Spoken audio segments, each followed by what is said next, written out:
Roger Ver is contesting a U.S. criminal indictment accusing him of evading $240 million in taxes from Bitcoin sales. Roger Ver, who was arrested in Barcelona in April 2024, has now filed a motion to dismiss the indictment.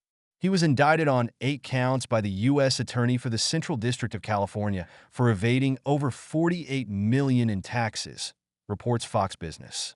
The charges followed after the former CEO of Bitcoin.com underreported his Bitcoin holdings and other assets in 2014. Now, his lawyers argue that the indictment was influenced by government bias. Their attorneys claimed that the Department of Justice inappropriately accessed confidential attorney-client communications and did not reveal key evidence to the grand jury. Ver claims he did what any reasonable person would do, following professional advice based on the limited regulatory guidance available at the time regarding cryptocurrencies. Ver stated that he anticipated being a political target for the IRS after his expatriation, claiming his actions were in accordance with the law. Furthermore, the defense team states that only after Ver moved to Spain did the IRS start to issue clear directions on cryptotaxis.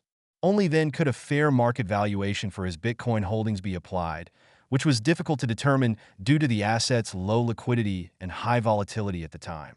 The indictment, which was unsealed earlier this year by the U.S. Department of Justice, reads: the indictment alleges that by June 2017, Ver 2 companies continued to own approximately 70,000 Bitcoins. He was also allegedly required to pay a tax referred to as an exit tax on those capital gains. By February 4, 2014, Ver and his companies allegedly owned approximately 131,000 Bitcoins that traded on several large exchanges for around $871 each. Memory dealers and Agilestar allegedly held approximately 73,000 of those Bitcoins. The case has attracted a lot of attention from the crypto community, with many condemning the U.S. DOJ for its enforcement-first approach to digital assets, especially under the Biden government. Critics like Robert Barnes, a civil rights attorney who supports Ver case, believe the charges represent selective enforcement. This is another example of lawfare against the crypto industry, targeting individuals based on political considerations rather than clear evidence of wrongdoing, said Barnes.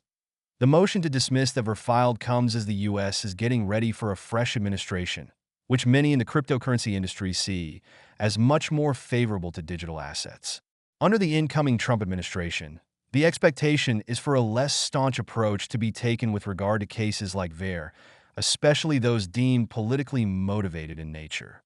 Ver trial is set to occur in February of 2025 and hinges upon extradition.